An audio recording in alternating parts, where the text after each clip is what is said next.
that Dr. Huff and Mr. Schiffer are absent. Item number 2, approval of agenda. I'll accept the motion to approve the agenda. I move to approve the agenda. Motion by Mr. Miller, support by Ms. Nash. Roll call vote or discussion.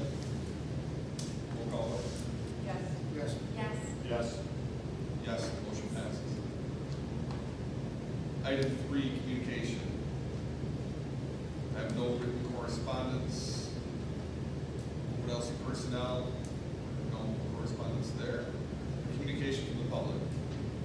According to Board Policy 0167.3, public participation in board meetings, the Board of Education recognizes the value of public comment on educational issues and the importance of allowing the members of the public to express themselves on district matters, guided by the rules and policy 0167.3. I have 2. We'll start with Ms.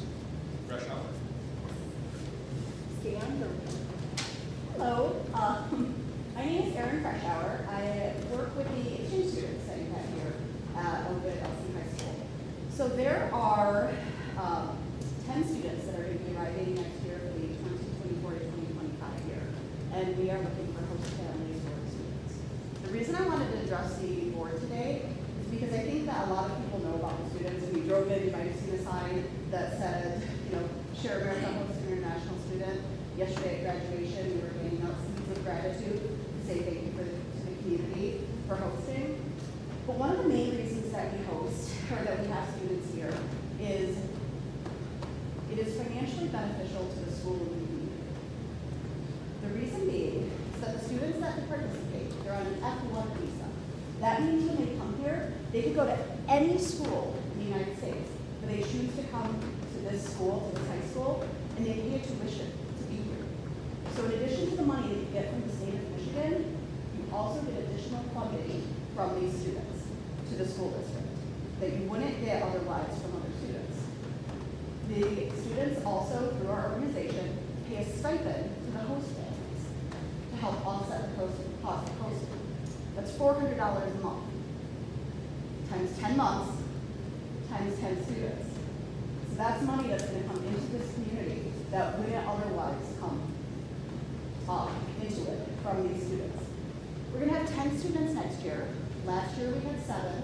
The year before we had 4. It's a growing program. And the only way that we can grow it successfully is through host families. So you might have received emails from me. You might have heard many times from Ms. Tracy Summers here, who's actually our local coordinator. She's the one that works with host families, works with the student, and helps recruit them. So I'm here instead, kind of put that bug in your ear to let you know that we are actively seeking more host families to host these students. You don't have to be a member of the school. You don't have to have a kid at high school here. You just have to live in the community and have a good heart willing to host an international student. And we just really need your help. And I do not believe that there aren't 10 families in this entire community that would be willing to open their doors. So I'm asking for your help with that, and also just remind you, there is a really good financial benefit to it. So if you see emails or if you see signs, don't just drive past. Think about what it's actually doing here.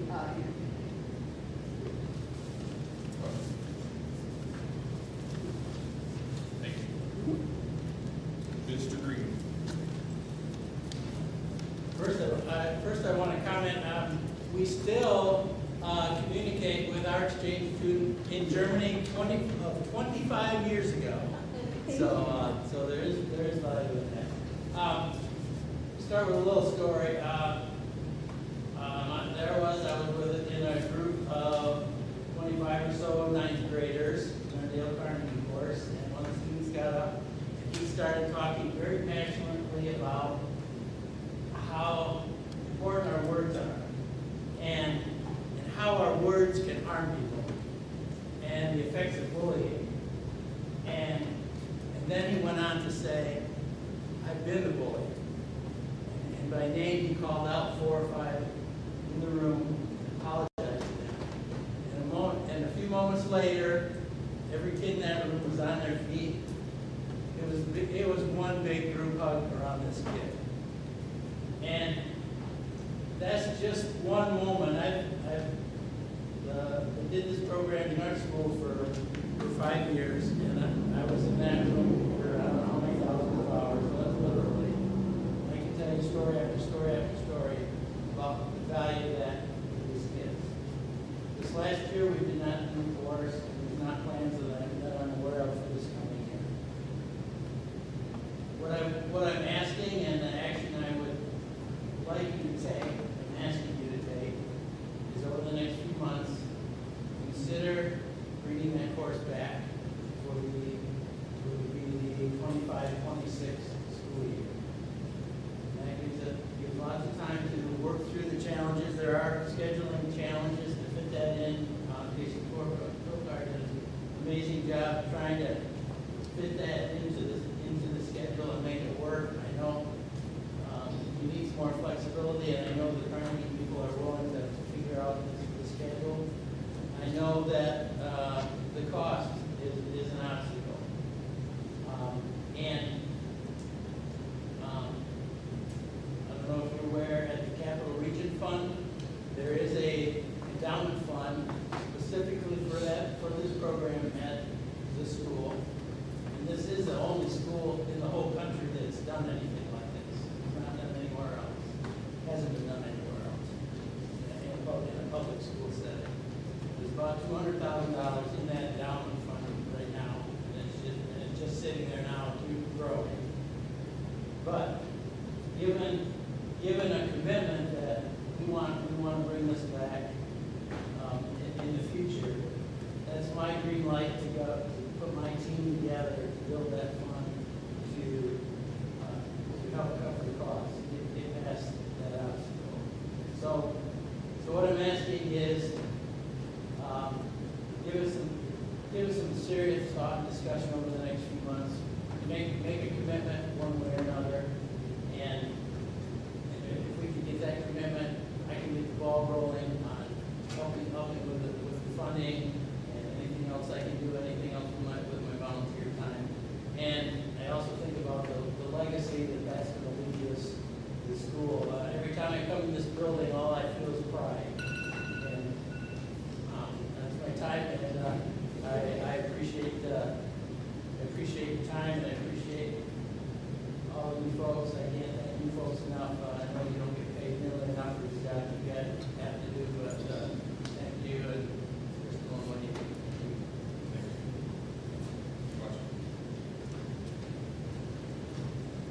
Item number 4, consent agenda. I'll entertain a motion. I move to approve the consent agenda. Motion by Mr. Miller, support by Mr. Nash. Discussion. Roll call vote. Yes. Yes. Yes. Yes. Yes, motion passes. Item number 5, Board of Education reports. Okay, thank you. We're going to start with Felicia, EE Knight Elementary, and they're going to provide us updates and highlights for this school year. Great to see the kids here.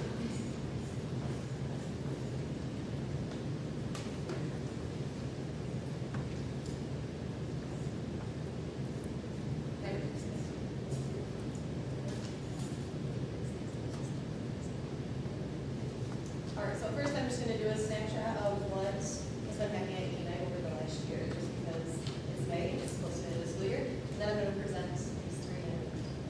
So E&I, we went through all of our testing. We actually just completed our final section of testing. So we have NWEA, our Acadians testing, all of that. We had MSTEP. We got 100% completion of MSTEP, which I'm really excited about next year. Really excited about that. Our NWEA and our Acadians, we did really well with that.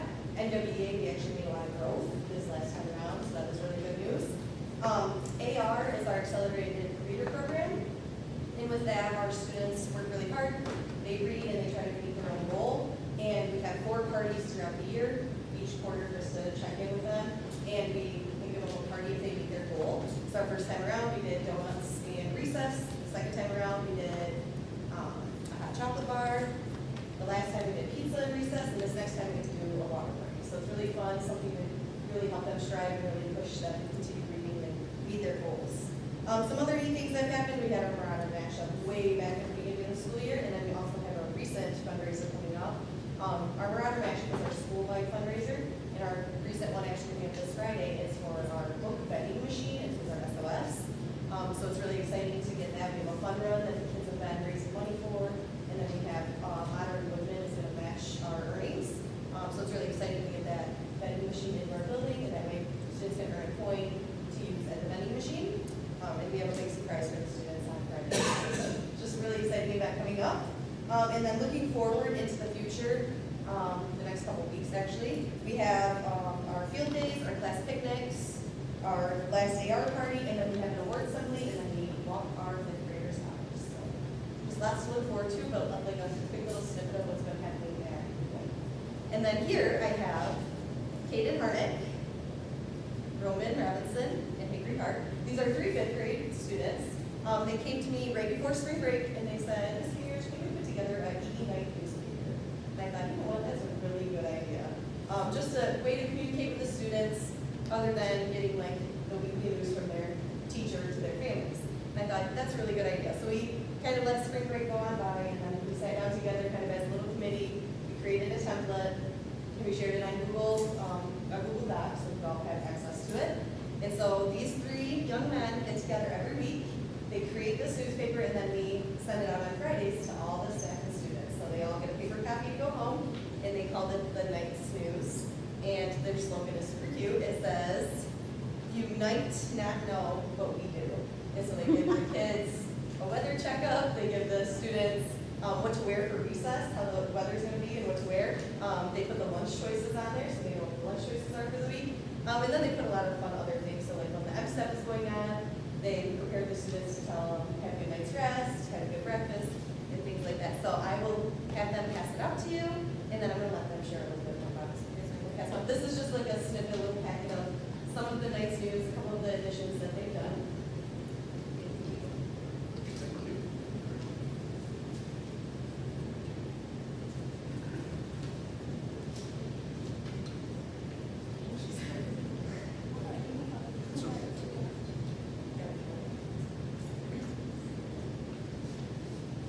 And on the back side, they made this fun little thing in the comic section. Some classes read some comics, some students shared some parents, so just a fun little newspaper each week.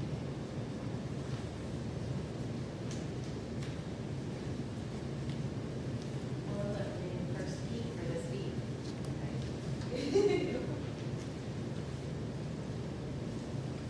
Really a couple more left, as we said. And they've also done their first round of interviews because they are integrators and they're leaving us.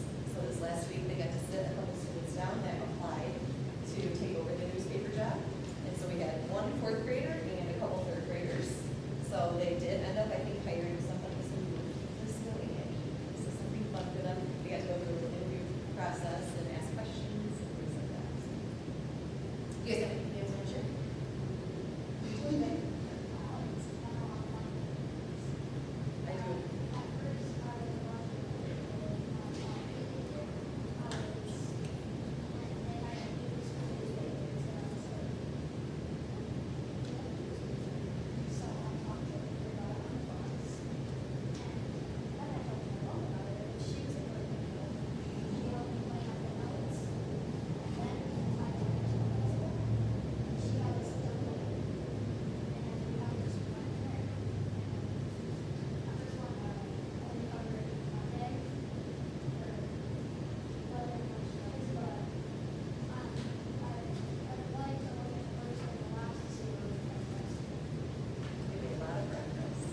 have a journalism program here, and I can't wait till you get here and start feeding into that too.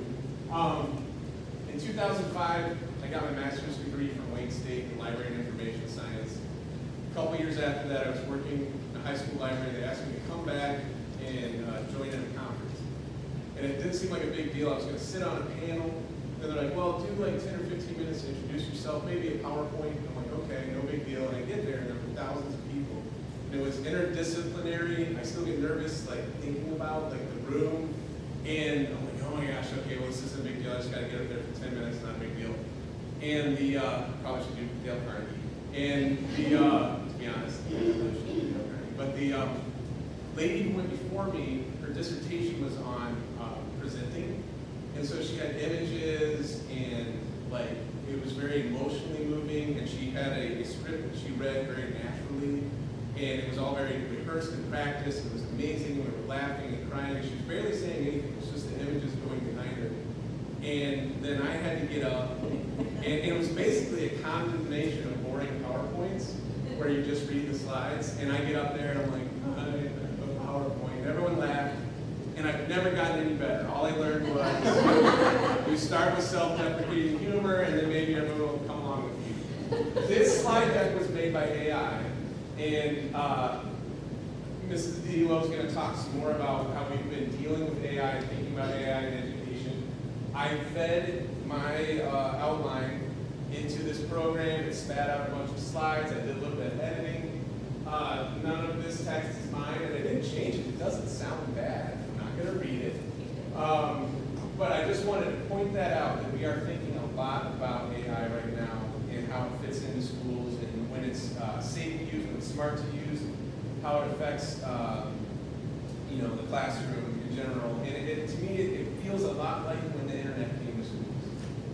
And we debated how we were going to use it, and we're still trying to decide how we're going to use it, to be honest. Like, when is it good, when is it bad? So anyway, this is my AI-generated presentation. We're going to go through it. I just want to give you a quick update about safety and tech.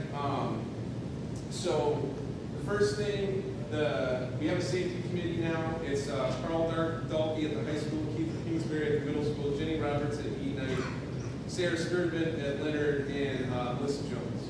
Our school nurse is serving in that capacity. We've only had one meeting. We met in April. It's been a very productive team so far. We have talked to each other about all the different grants and things that we're tapping into. One of them is called the Critical Response Maps. This is a critical response map. It is not our critical response map. These maps are shared with law enforcement and 911. So when they're working with first responders, they'll be speaking the same language as us. And they're designed so that everything is oriented north, everything's clearly labeled, everything's labeled in the language of the local community.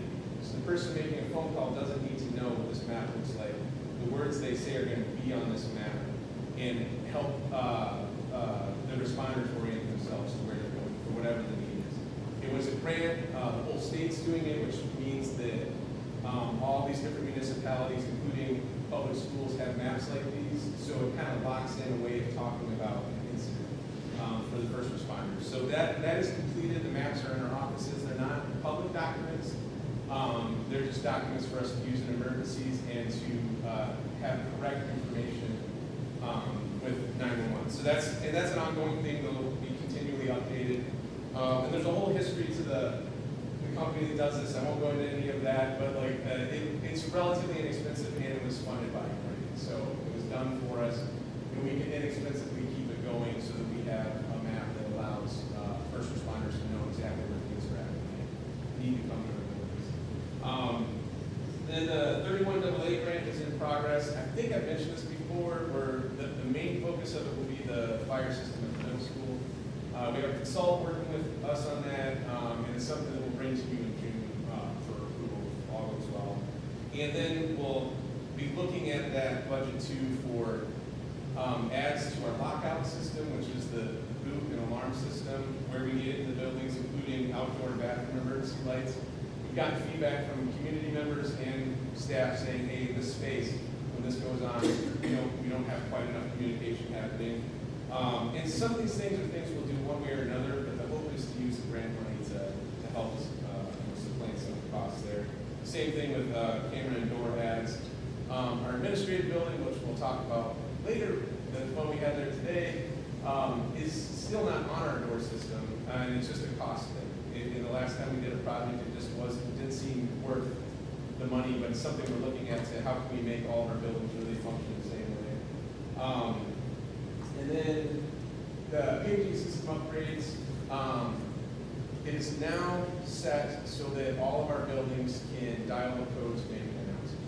We didn't have it this way before the elementaries, and again, it's kind of a cost thing.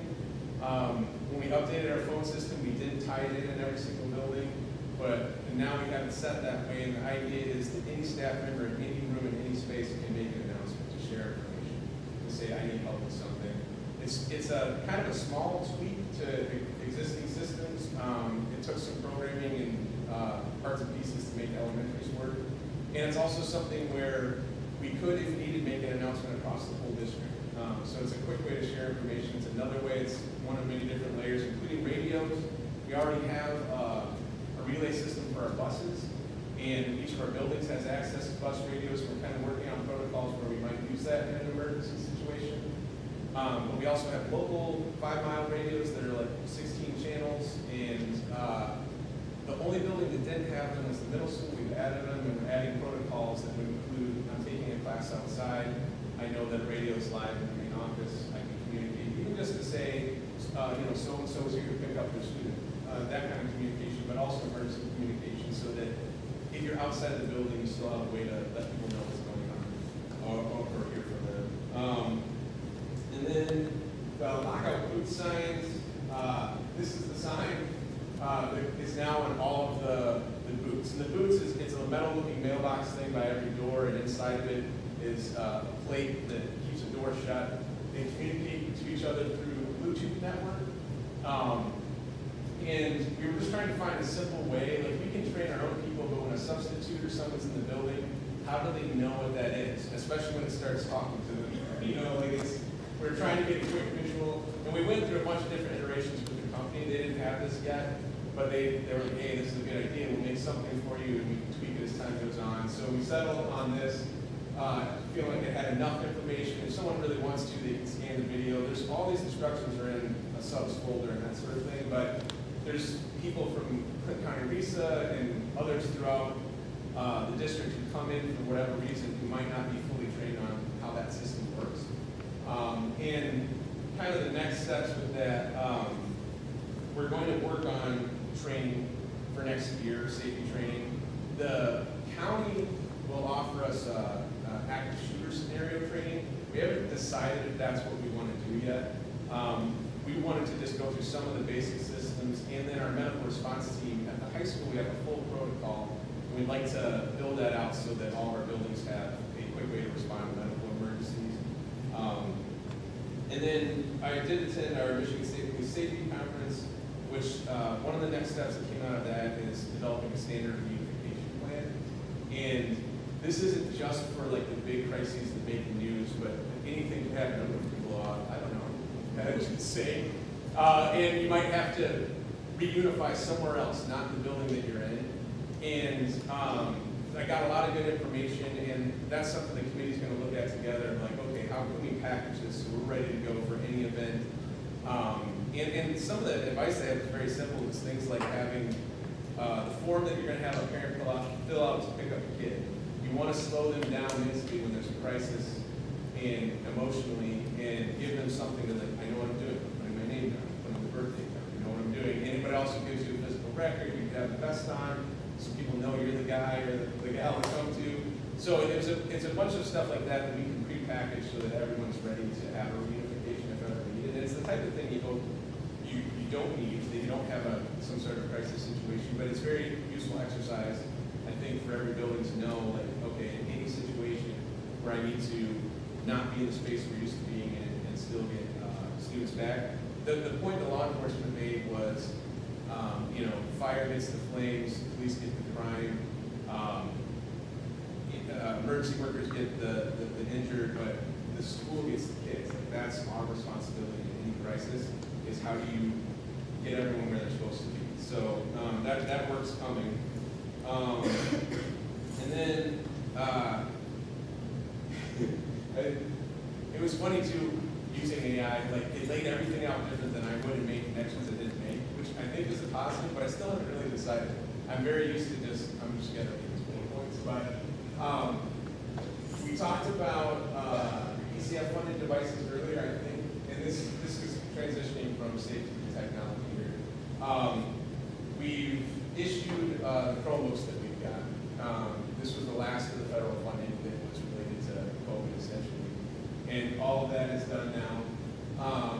We mentioned the phone system upgrades, but we're also working on, I don't know if you've noticed, our phones have gone up 9 times since last January. Every time I feel really silly sending a message to everyone. And part of that is the age of the infrastructure. We're still on copper. It's called PRI. We need to switch over to network. And we have to do that with the company that we're involved with. Frontier right now has a copper. We can put a bid out and switch to almost anybody to have a line of fiber. And it wouldn't be the network that we're currently on for internet. It would be a secondary network line. So you have redundancy, and then all your phones become what are called voice over IP, which our phones are, but they travel over copper. This is where I'm probably over-explaining. The point is, one of the goals for tech is to change how we do that phone infrastructure this summer, one way or another. We're exploring different opportunities. It may become a bid depending on the cost. There's inexpensive ways to do it, but I want to make sure that when we do it, I don't have to send messages out saying, hey, our phones are done. That's the goal, is to get to something slightly more reliable. And Frontier won the federal money to push broadband into underserved areas. Good or bad, I don't know, there's a lot of politics involved in that. But the government is trying to address that whether you have funds or not, you may not be able to get high-speed internet. And Frontier is the company that will be laying a lot of fiber for that arrangement. I'm keeping track of that. And there's some grants involved in that too. All right. And then cyber security solutions and grants. So there's a bunch of money flowing right now in this area, and it's kind of hard to keep track of all of it, to be honest. It's something that I've talked a lot with my counterparts in the state about, and we're kind of lucky. We are on the MMNet Fiber Consortium. So in the 90s, we joined a bunch of other K-12 institutions to own fiber so that we could get on the internet. And the gentleman who led that for many years is the lead on one of these grants, and it's someone I can just call them when it's going on. Are there 4 different grants, and which bucket money are we supposed to tap into? So essentially, SETSEG, our insurance company, provided us with a tool that is now tracking our traffic and gives us some warnings. So there's no cost to that. SETSEG is sort of an umbrella that makes insurance affordable to K-12 institutions. The My Secure grant is endpoint detection for servers. So this means money for a piece of software that tracks what happens on our servers and warns us in advance of being hacked. And then the CISA grant is will give us endpoint detection on devices. And in our case, it would be mostly Windows devices. And this is all to prevent phishing and hacking and malware, AI-driven attacks now, and all the things that could disrupt our flow of business. And fortunately for us, all this money is currently federally driven, but it's something that as I'm going through each bucket with each group and we're making plans as consortiums, we're talking about, okay, we get the money, we do something as a consortium, how are we going to fund it down the road if this money dries up? So there's a lot of acronyms and whatnot going on there. That is my best explanation of what we're working on in that sector, but there's a lot of money flowing towards cybersecurity right now. And then the SIP, DKIM, DMARC, we don't need to go into those acronyms either. The point is you're going to have a lot of spam in the next couple of years. All of the big providers, Yahoo, Microsoft, Google, have agreed that they're turning up the heat on spam, and that means that we have to have all these protocols lined up right, or our emails won't flow up. Your punishment for not having this stuff correctly aligned is that you'll have more and more problems with your email getting where you want it to go. So to that end, I went to a training last week, and I think we're in good shape, but it was very interesting to see how much is being forced by the industry but not provided. So these are just 3 different protocols that we have to have set up so that our email is working the way we want it to work. Yeah. And then, and again, the AI tied all these ideas together, and they do go together, but they're all individually, I don't know how much you need to know about them, but I do want you to know we are working on security. There's different kinds of safety, and this isn't specifically what the safety committee was looking at, but it is important that we're keeping a lock on our data and making sure that things can function here. And we have been hacked and attacked before, and we get phishing emails all the time. Schools are sometimes considered a soft target when it comes to that sort of thing. I think we're in pretty good shape, though. And then this is a summary of neither of those things, just 3 other things that happened this year. I feel like I haven't really talked to the board much this year outside of the facility stuff. So our charter school has some overview for us that was related to the federal government looking at charter schools in Michigan. And it caused us to review all of our stuff again, and we very recently reauthorized. A number of you were probably involved in signing that reauthorization or overseeing that. But it was a really good exercise, I thought, because we had so much transition. And what this audit, I don't think they called it an audit, but what this process showed us was, hey, if we document all these things, then it doesn't matter if I'm here or whoever's sitting in the chair. Like, we basically have everything documented well, that I feel really comfortable we can pass off that process of authorizing and monitoring our charter school. The CEQUS recertification is the visas. Right now, I'm in the process of getting another person added. I'm like the lead person to issue F1 visas. And honestly, of all the things I have to click, I find the federal government's travel database the most intimidating. There's just a lot of laws that I don't want to screw up, as you're going through this. So that's the paperwork I probably read the best and then slowly click things so I don't mess anything up. But we just reauthorized for that, so we are good to continue offering these visas so that students can come here for academic travel. And then with WOES, we just filed our biennial ownership report. There's a lot of legality stuff there too with FCC, and I've learned more than I honestly want to about towers and radio stuff, but it's actually, I am very proud of that program. I'm hoping these guys will bring some of their journalism skills to it, and I think that'd be great, and things are on track there as well. So I covered a lot of disjointed things. Like I said, I never really got that much better at presenting, but I appreciate your time, and that's what an AI slide deck looks like. So, all right, any questions? I just have one quick Yeah. one. The food, where are they, like, cut between the teacher's desk, or are they next to the door? They're next to every door. I'm looking around for one. I can show you what they look like if you want. Oh, there's one in there. Yeah, hold on a second. I'll bring out the box and let you see it. I'm not going to touch it. No.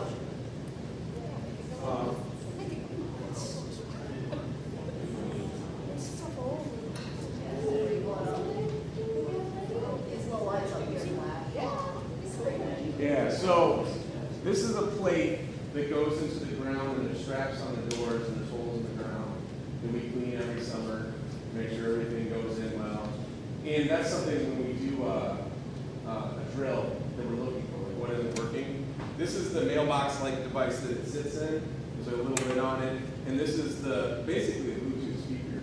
But all these speakers start talking to each other, and it will say lockdown, and then it says all clear when it's all clear. There's tablets involved that give us control, but we have pulled those out of the classroom and turned them off because they were more of a distraction in the end, and we weren't really using them. Plus, for what they are, they're very expensive when they're charged for. So this is generally, though, the whole system runs on a battery. In a perfect world, we have power to it as well. Instead, we just change a lot of batteries. And we can recharge them, but the tablet notifies us when we need to change them out. And then they trigger these lights to go red as well, which is the visual notification that you're in a service area. So, yeah. Thank you. Yep. Kind of an interesting story. We don't have to tell you about it right now, about the man who kind of invented that. He had a daughter in college,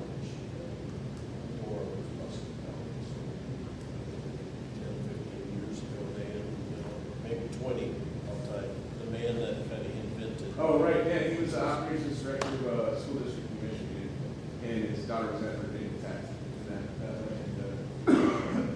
Didn't you share that like the alt there was her voice? yes, it is her voice. Yep, it's a very family run.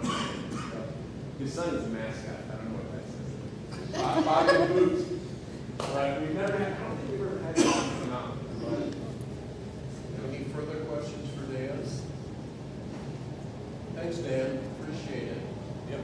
Now we go to our Director of Instruction and Curriculum, and Harley. Right, thank you. So I'm also going to give an update on 3 different things that are kind of disjointed, but it all falls under this umbrella of curriculum and instruction. And I'll start with the good news. So this was the year of a lot of state grants, and we were awarded 7 really big ones. So the first one is called 23G, My Kids and Wish Kids Back on Track. We were able to get over $173,000 from that grant to keep us over for the rest of this summer and then next year. And we're using that to really bolster up some systems that we already had. So Leonard and E-Night for summer school, we're going to be able to provide busing and really ramp up that program. At the high school, we have a credit recovery program that's already started. They did 1 round this spring. They're going to continue it throughout the summer and into next year. They've already seen a lot of success with that program. And then also middle school is starting a reading intervention program next year to help with, there's a little bit of a bubble, and we can see it nationwide, of students, depending on what age they were when COVID happened, there's a different use. So we're looking to really kind of boost up those students and give them what they need for this year. In addition, I was very excited about this one. It was a statewide literacy grant for curriculum materials and professional learning called 35J. So my head was swimming with all these letters and codes, grant codes and everything. We got over $186,000 from this grant, which is going to be able to be used, was used already partially this year and then into next year. This is going to cover all of our bookworms costs. And whenever I hear one-to-one, I think about like computers and devices. But what's really cool is we're able to get one-to-one books. There's a section in the curriculum called shared reading, where the teacher's reading out loud, the kids are reading out loud, and we're going to be able to have 1 book for every single student. And that's in large part due to this grant. So that's very exciting. We'll be able to get high quality, robust professional development, and with any remaining money, just use that to expand our classroom libraries. So very excited about those 2 things. Also, as far as just district-wide, what our initiatives have been, as far as professional learning, and one of those has just been our curriculum review process. And the idea was to create a roadmap of, think about a kid in kindergarten, they go all the way to 12th grade.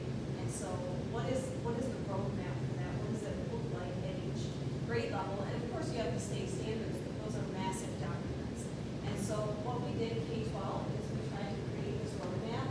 We identified priority standards, K-12 for ELA and math, and then also our core subject areas. We looked at 6-12, eventually we'll expand that to K-12. And we're also compiling like big ideas across the grade levels, and that's going to be really helpful tools not only for teachers to think about, well, what did the kids learn last year that I can connect to what I'm doing this year, but also that's a great communication tool for parents and students as well. So that's been a big initiative, and I'm looking forward to where we can go with that next year. And then the other topic I wanted to talk about today is something that's certainly going to impact instruction, which is artificial intelligence. So just out of curiosity, how many of you have heard of ChatGPT, Google Gemini, okay, Copilot, Claude? All right. So a lot of people think about those tools, we call them chatbots for simplicity, when they think about AI. But AI has really been around since the 80s, and it's just advanced since then. And it's in a lot of these technologies we use all the time. So when we use facial recognition to open our phone, that's AI. When you open up Netflix and it suggests shows for you to watch that you might like, that's artificial intelligence. And even your phone, when you're texting someone and it suggests something to finish up word for you. Those are all examples of AI. That's any time a machine or computer mimics what a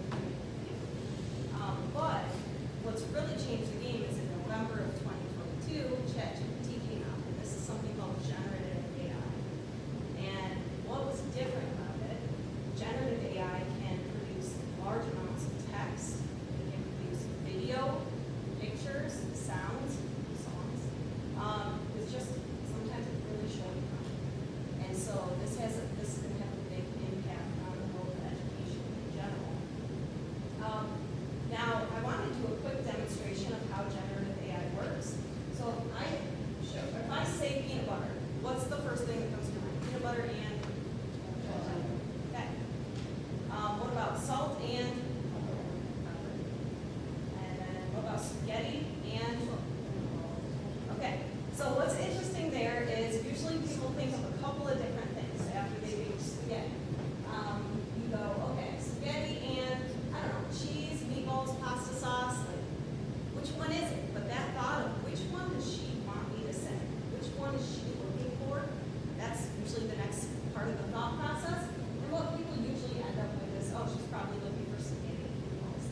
Now, that's a very oversimplified analogy to how generative AI works. But it's not actually thinking, it's trying to predict the next word, what the next word should be. And so, just knowing that, debunking it, I think, a little bit is helpful in knowing how it works with the basis of it. Now, it used to be you had to go to a specific chatbot, you had to go to ChatGPT or something like that intentionally in order to have generative AI, but that is already changed. So at this point, when you Google something and you're not on, well, actually, it might be in our staff Google system.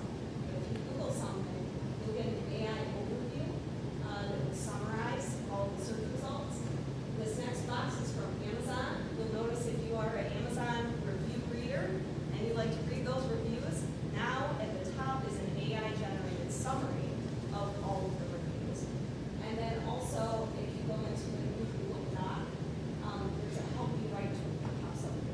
So at this point, generative AI isn't just something that you go to, but it's something that's already being infused into so many different tools that we use. And so, thinking about AI as a tool, right? We know that tools, any tool, can be used in really helpful and really harmful ways, right? So think about something as simple as a hammer. It can be used to build and construct and create things, but it can also be used to destroy, destruct, and break things, right? And AI is the same way. There's risks associated with it. There's ways that it will be used that are harmful. There's also a lot of ways that it can be used that are really helpful.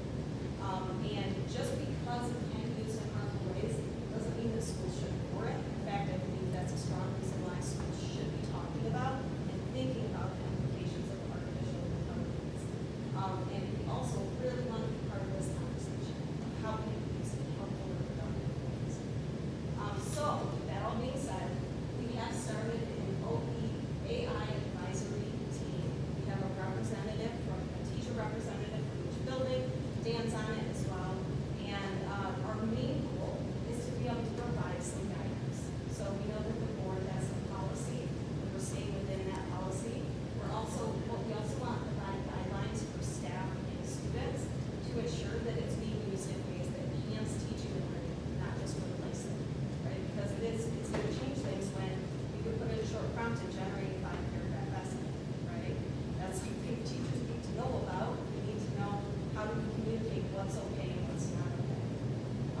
2020, the superintendent and/or the business manager from the ISD would come to each board meetings and present that to the board. In 2020, kind of the first year of the COVID, when you couldn't meet in person and things like that, CC Risa started to do a video. Well, that continues. And even though they can still come in person, the superintendents of the 6 locals said, yeah, you can do a video. So we're going to see a video right now that was put together by CC Risa for the general operation for 24-25. Then later on, under new business, the Board of Education will act upon this information. Pardon? The students that are still here, should we let them stay? Well, you know, sure, the students could, you can stay and listen to this wonderful operational budget. But if there's better things, and I'm going to say, most likely you have better things, absolutely, we can wait a couple minutes and if you leave, if you'd like. Thanks for coming, guys. Absolutely, thank you. And if their parents would like to see it, you just let us know and we'll get the video on it. All right, Dan, are you? Hello, this is the presentation of the 2024-2025 preliminary general fund budget for the Clinton County Regional Education Service Agency. My name is Rich Kennichnik, and I'm the Director of Finance and Business at Clinton County RESA. This presentation is provided to you to facilitate compliance with Michigan compiled law 380.624. No later than June 1st of each year, the board of each constituent district must review the proposed intermediate school district budget and adopt a board resolution expressing its support for or disapproval of the proposed budget. The constituent district shall submit to the intermediate school board any specific objections and proposed changes the constituent district board has to the budget. Budget documents were sent in an electronic form along with this presentation. Please feel free to contact me if you have any questions or comments related to the information provided.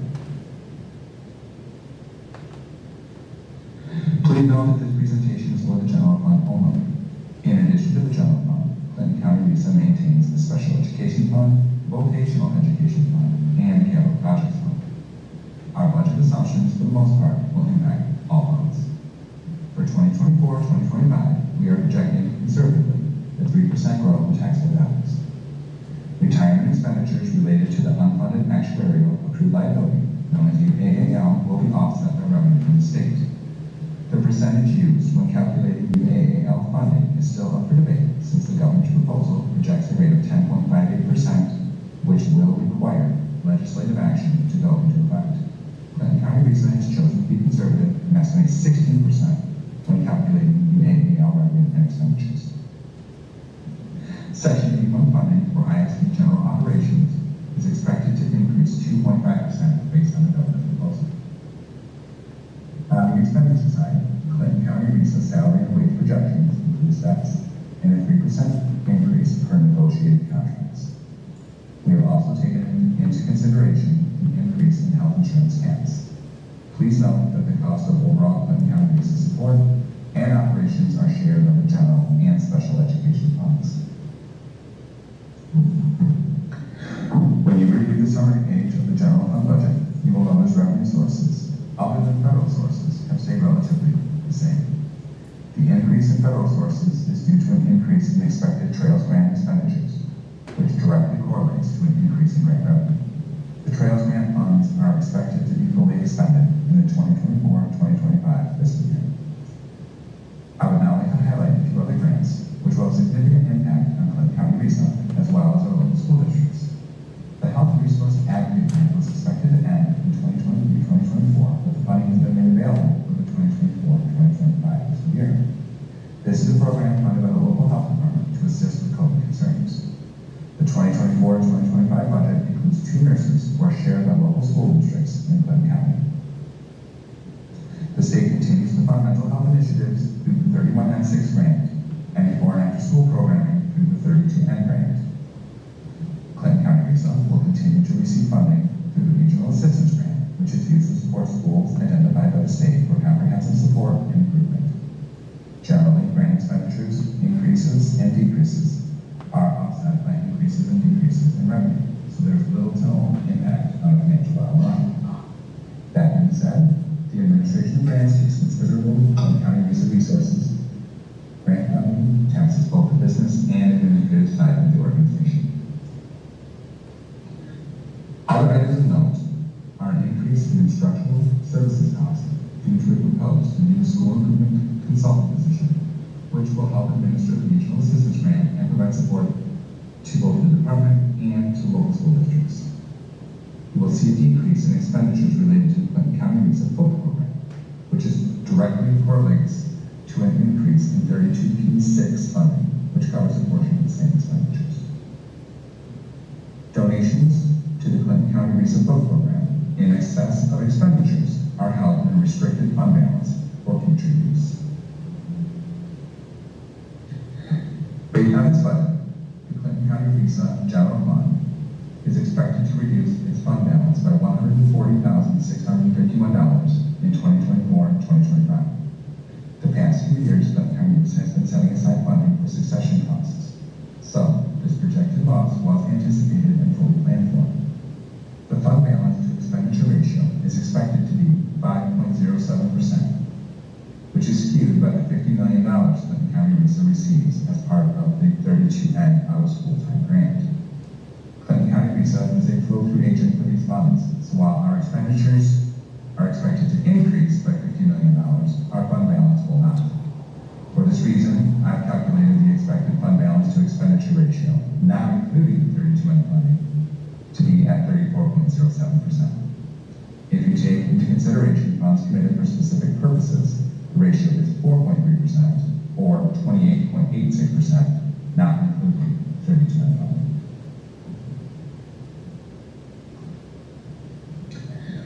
We are aware that our fund balances are healthy, and we truly value your continued cooperation and partnership in supporting this level of fund equity.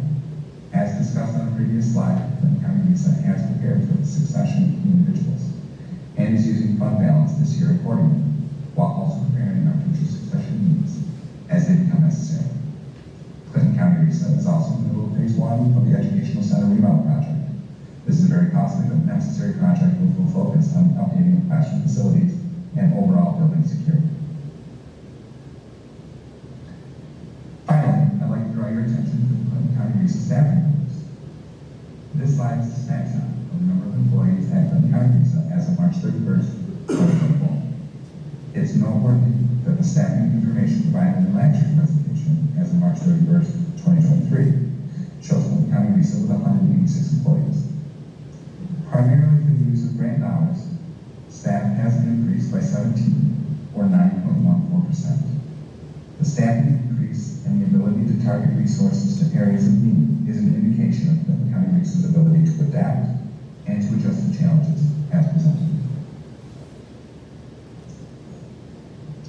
This concludes the presentation. If you have any questions, comments, or concerns, please do not hesitate to contact me. Thank you for your time.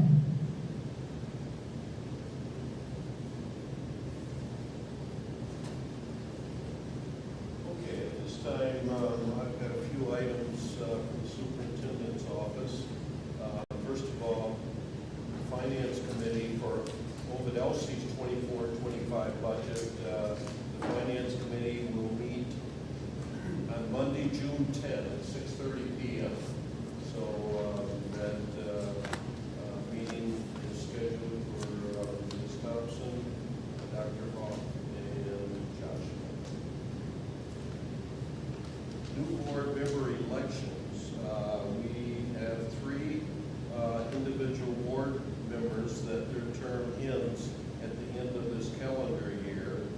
And the filing date for any individual that wants to run for an Ovid-Elsie board seat is July 23, 2024. That's the deadline to file for. You can pick up packets at the Clinton County Clerk's office or the administration office. In a little while, Crystal says we'll have them in our office too. But otherwise, you can go to Clinton County Clerk's office in St. John's. Number 3, the end of the year cake roast for Ovid-Elsie staff, retired staff members, retired board members, will take place on Wednesday, June 5. Wednesday, June 5 is the last day for students and the last day for certified staff, okay? The pig roast itself is 12 p.m. We hope as many board members can come as possible. Please let Crystal know if you can come, and board members should be there at 11:30, a little bit before the 12, because you assist in serving, and we're gonna have a little program. So hopefully, each of our board members can put that on their calendar. The fourth thing is the superintendent's evaluation and rater reliability training for board members is required to be completed before or by September 1 of 2024. It's a new instrument, there's other things in it, so therefore each of our board members need to be, have that training. As of this time, the training is going to be provided by the Michigan Association of School Board, and I did not put it here, but I just heard later this afternoon that they're looking at, if you can check your calendars, for Tuesday, August 6th or Wednesday, August 7th. Those are the 2 dates that MASB will be providing the training. It will take place at CC RISA, and it's looking at from 6 to 9 p.m. It's a 3-hour training that is required. So check your calendars, and again, we'll have Crystal check with you to see what is the better date. So it'll be August 6th or 7th. If you can't make either one, there has to be some other types of arrangements, and we're hoping a virtual arrangement might be available. Finally, you've heard me talk before about HR best practices, and at this time, I've talked to Chris Winter, our athletic director, and he is going to take on some added responsibilities for next year to his athletic director. And some of the areas in HR, and they're at different degrees, okay, of needing more work on and so forth. But for example, posting and publishing employment vacancies. We're going to join something that's called Red Rover, and it's through Clinton County RISA. I believe all of the locals are going to do that, but we need training in that. It's a new system. It'll be on computers or on the internet. Other areas that need to be completed, updating of our job descriptions. Certain job descriptions need more work than others. So I'm not saying none of them are there, okay? We just need improvement on them. Also, some assistance. We always take care of background checks, but that's another area in HR. Onboarding and offboarding. What I mean by that, for new employees, insurances, everything that takes place, appropriate paperwork that needs to be completed. And not as important, but also important, is offboarding. Okay? When an employee leaves, we need to go through a checklist of things when an employee leaves. So that would be offboarding. Update and manage personnel files, certificates, certification. We have in education, we have a lot of certification that needs to be met, and they need to continuously be updated. Tenure, probationary status, all of those areas. And I'm not saying, as I said, we do follow through on that, but we need some improvements to make sure certain things are not make an error or miss. Worker compensation claims, FMLA, Family Medical Leave Act, all of those things have to be, we have approximately 200 employees, and those things you do not want to miss out on. So those are some areas, and Chris will be taking some training in them, and he will assist our department. You think about before, it's Crystal and Wayne in that department, okay? And so we need need some supplement help. And the final item, I wanted to share a little video that Dan is going to share with you that was shot about 12:05 p.m. this afternoon. The video is taken from the football field, so you're looking east, I guess you might. No, you're looking at the west side of the administration building.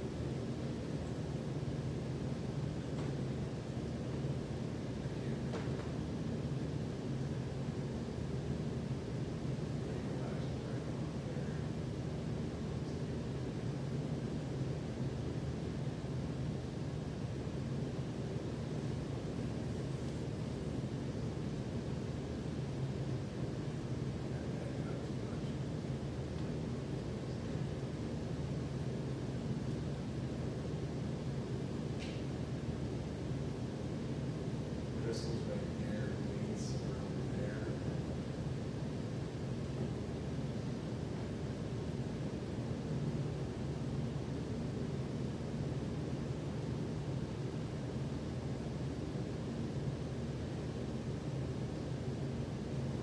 Oh, There we it was right after you left. I mean, you must have, I guess, that's corner.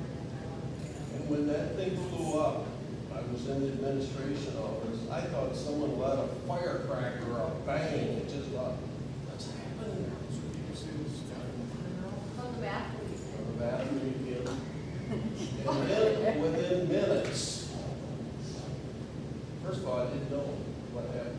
I wasn't gonna go outside and check because it was really raining. Superintendent's smart enough not to do that. That's about it.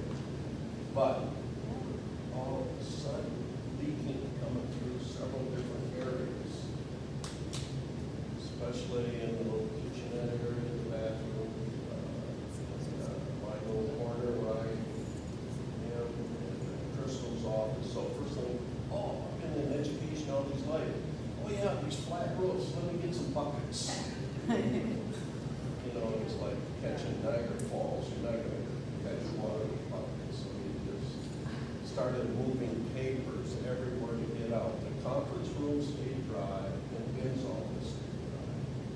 Pretty much the other rooms, it was like a waterfall, especially in the kitchenette, in the bathroom areas. I'm glad no one was in the bathroom at the time. It would have been frightful. So, called maintenance, and I gotta say, Dan came over very shortly. Everyone waited with rain, obviously. And maintenance, custodial came over with suckers and trying to suck water out, and still all water was coming in. And then maintenance custodial got a hold of the company.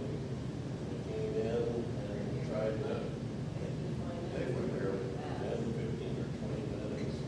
They left, I would say about 6 o'clock, so like 5:30, 6 o'clock. They left, and for another rainstorm to come in, it just, we don't get any more damage in there. In the meantime, Crystal and Wayne's office right across there. So we're gonna have our office in there for days, if not weeks, maybe a month or so or two. So we'll be there. I talked to Ben on the phone, because Ben was working at Cecil Precinct today. Ben said most likely we'll be moving. So that's just kind of a normal day. But again, thanks to Dan, they got the technology out of there, so. Yeah. That completes the reports, and now we do not have any old business, so Eric, continue. Item number 7, new business, retirements and resignations. We've got quite a few of these, so we're going to roll through each one of them, and then do a roll call vote on all of them as well. So we'll start with Department 1 custodians. I make a motion the Board of Education accept the retirement of Pete Garcia as full-time custodian at the middle school with regret effective June 30th, 2024. Motion by Ms. Woolley, support by Ms. Thompson. Discussion. Roll call vote, Ms. Thompson. Yes. Yes. Yes. Yes. Yes, motion passes.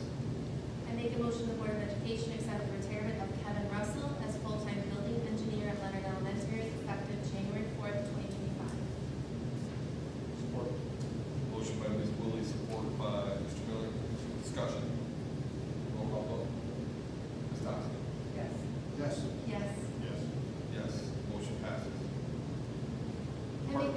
motion the Board of Education accept the resignation of Caitlin Humphrey as third grade elementary teacher at Leonard, effective at the end of the 2023-2024. Oh, sorry, I just read it out to you guys. At the end of the 2023-24 contract. Support. Motion by Ms. Woolley, support by Mr. Miller. Discussion. Roll call vote. Ms. Thompson. Yes. Yes. Yes. Yes. Yes. Motion passes. I make a motion the Board of Education accept the resignation of Karen Meister as math teacher at the high school, effective at the end of the 2023-2024 contract. Motion by Ms. Woolley, support by Ms. Thompson. Discussion. Roll call vote. Yes. Yes. Yes. Yes. Yes. Motion passes. I make a motion the Board of Education accept the resignation of Kevin Gantner as history teacher at the high school, effective at the end of the 2023-2024 contract. Motion by Ms. Woolley, support by Ms. Thompson. Discussion. Roll call vote. Yes. Yes. Yes. Yes. Yes. Motion passes. I make a motion the Board of Education accept the resignation of Megan Bender as science teacher at the high school, effective at the end of the 2023-2024 contract. Motion by Ms. Woolley, support by Ms. Thompson. Discussion. Roll call vote. Yes. Yes. Yes. Yes. Yes. Motion passes. I make a motion the Board of Education accept the resignation of Mary Schmidt as English teacher at Alternative Education, effective at the end of the 2023-2024 contract. Support. Motion by Ms. Woolley, support by Ms. Thompson. Discussion. Roll call vote. Yes. Yes. Yes. Yes. Yes. Motion passes. Item B, unpaid leave requests. Sure. According to our teacher master agreement, the Board of Education is to act upon a request. We've had a request that a present teacher, elementary school teacher, has put in for an unpaid leave of absence for 24-25. It may be a portion of 24-25. We're not for certain at this time, but that is a requirement, so I recommend the Board of Education to approve that letter of partial or full of unpaid leave. Can we use the teacher's name in the motion? You don't need to, but if you want it in, there's no secret. Okay. Mandatory. I make a motion the Board of Education approves a partial to full unpaid leave of absence as requested by Madison Jones for the 2024-2025 school year. Motion by Ms. Woolley, support by Ms. Thompson. Discussion. I think that we need to definitely approve this, but also with her worst case scenario being gone for another year, I would like some reassurance that we won't have a certified teacher in the classroom instead of a certified sub. We will. I've talked to the principal, and we definitely will.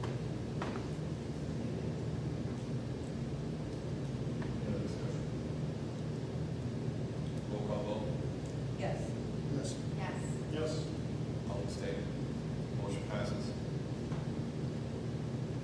The next is a,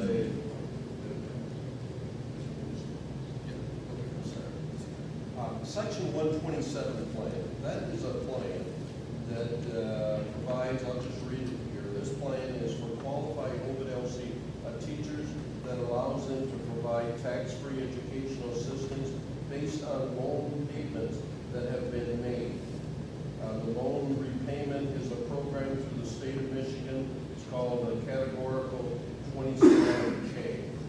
And we provided that for our teachers because it came through the state of Michigan. I don't know how many we have qualified for it. It seems like 8 to 10 individual teachers. However, in order for that in order for that to be tax-free, the Board of Education needs to approve something that's called the 127 plan. So that's something that is required, and the monies come from the state of Michigan. I understand prior to that, federal money flowed to the state, and the state to the local for these individuals. Any questions on that? It's a tax IRS plan, it's 127 plan. I move the Board of Education approve this section 127. Support. Motion by Mr. Miller, supported by Mr. Nash. Discussion. Roll call vote. Yes. Yes. Yes. Yes. Yes, motion passes. The next is our Neola policies, and presently there are 13 policies. This is a first reading, all right? So do not act upon it at this board meeting. It will be at the following board meeting. If you have any questions, feel free to ask me. But there's a total of 13 policies. 5 of them are revised.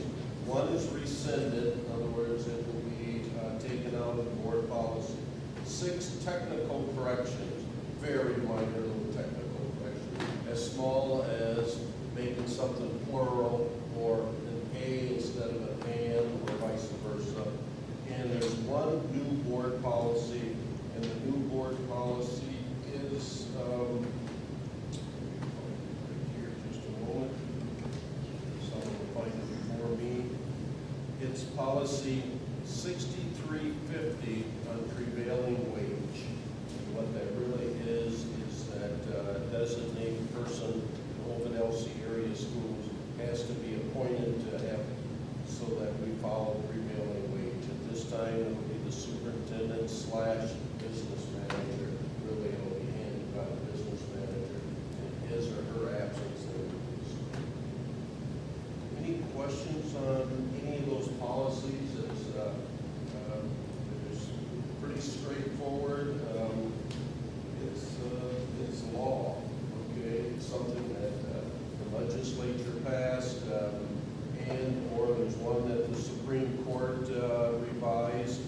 That is the last policy on religious, patriotic ceremonies and observances. That's policy 8800. And that reflects the recent U.S. Supreme Court in regards to the Second Amendment. So, are there any questions? I'll try to answer the board.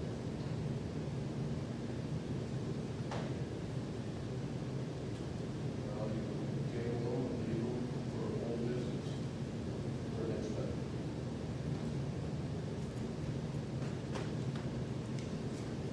Item B, Title I, letter of elementary parent and family engagement board. Yes, and where our Title I is at Leonard Elementary is stated there.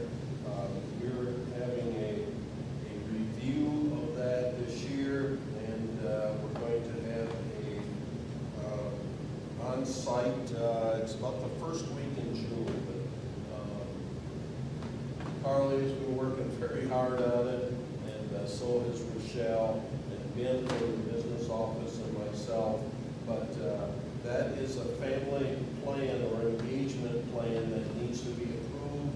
It's all things that is completed by Rochelle and her staff at Leonard Elementary. So that we're recommending you board approve that.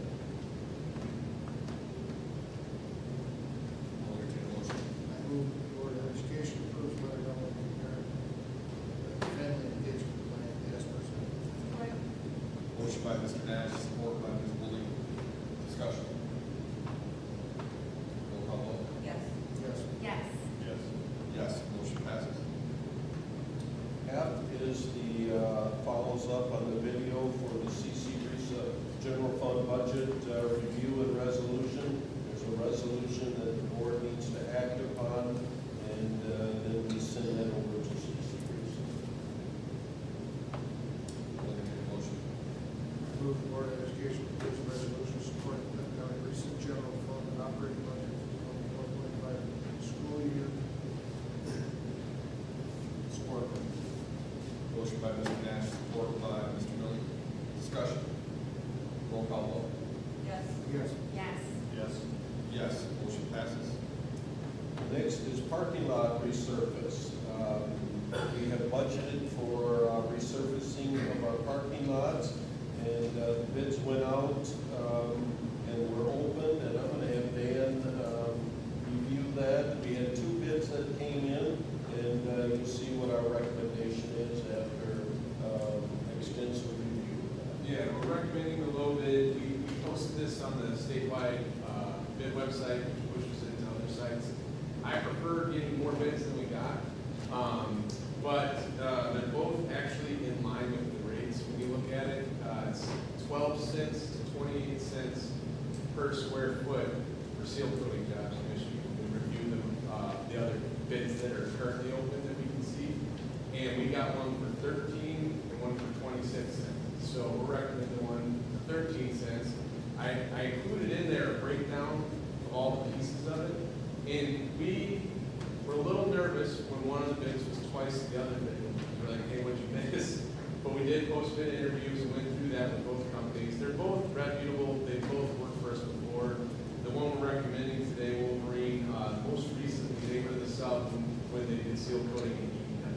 So we had a paving company, and often the paving companies will sub out the seal coating. So, and the other company that bid is more of a paving company. It doesn't mean they don't do seal coating. And the gentleman, when we interviewed him, we went through every single lot because we're like, hey, we need to make sure you didn't just miss something. That's why it's cheap. He's like, no, I thought I was going against everyone in Lansing because he picked up the bid on a government bid website, and he thought, okay, everyone's going to want this job. It's 1-2 days max. It's close. It's a good one. So he went really low and realizes that he could have made more money on this, I think. But that's why we're recommending it. We did go through and try and break it down apples to apples. I learned a lot about asphalt. The restriping, neither of these companies actually do it, so they always have subs for that. And he took no profit on the restriping, which made that just the painting half the cost. So I think we got some good competition. Even he was imagining the competition he'd be up against, so it worked in our favor, and that's why we're recommending that one. Do you have any questions? Yeah. Is there, I noticed, these bids that you had the 1 year fee, I think. They wrote that, yeah. Okay, so is that the same? Is that? So there's another sheet, I made a spreadsheet, I felt like a crazy person making it, but for each category, we tried to break down and compare the fee. And what I learned about crack seal is the linear feet that they're estimating is they go in that lot and they have their own formula for getting there, but they're trying to tell how many feet all the cracks are. And the truth is, they're gonna fill them all either way. You know, whatever dollar amount they put down. So they're trying to get to that dollar amount that works for them, where there's a little bit of profit, but they're filling every single crack. And there was some slight variance in the crack sealing linear feet. And then the seal coat total feet. I think the high company didn't count the transfer lot, right? But otherwise, their measurements all made sense to me. I think they counted the barn and the grass in their total square footage. They didn't need to because they're not going to seal coat the grass, that area of that parking lot. They went around though. Does that answer your question? Yes, because that was the biggest one, 5,500. For the transfer lot, yeah. Yeah, was the difference. And so, yeah, when they're saying crack sealing linear feet, they're talking about filling in the cracks before they put that seal coat on. The other product is hot mix asphalt. That's how you fill the hole, the sinkholes. And neither of them really had that much material in that, and we can already tell them where they all are. And really, honestly, when you look at these lots, the bus garage is the one that's completely spider cracked, but it also takes the most weight all the time, turning around on there with the biggest equipment we have. It makes sense that it has seen a lot of crack. And this is 2 to 3 years optimally you would address these things. I think, I can't say off the top of my head where we're at with each lot, but they're all due, some more due than others. And it's something that, you know, we'll keep addressing, but none of this is repaving. We're not grinding the lots all the way down. This is just seal coating, crack fill, and fixing the potholes that we have, which is just routine maintenance. And both of them are putting 2 seal coats. You know, Sometimes a company will put 1 coat, they're putting 2. yeah, that was specified in what we asked for. I did learn about that too, and that second coat does not double your price, because the second coat is much less material than the first coat. So, yeah, but they really did, they both drove all the lots, they really did do all the work. And initially I thought, man, why would they be so high? But then I looked, and that's the range. And if it's not your everyday, Wolverine just does seal coating. They don't do paving. This is what they do. They often sell for paving companies. So I think for them it's they're maybe a little bit more efficient. And cost for the product too. Yeah, it could be. And I think ultimately we just wanted to make sure we weren't missing something. And I think we're in good shape accepting the low bid. Any questions? I'll entertain a motion. I move the Board of Education approve bid for Wolverine Seal Coating LLC, Jackson, Michigan, $56,935 for district clerk and delivery service. Motion by Mr. Dash, support by Ms. Woolley. Discussion. Roll call vote. Yes. Yes. Yes. Yes. Yes. Motion passes. At this time, we're going to be entering into closed session. We will come back into open session, and afterwards, if you want to stick around, just let me know. So I will entertain a motion to enter into closed session.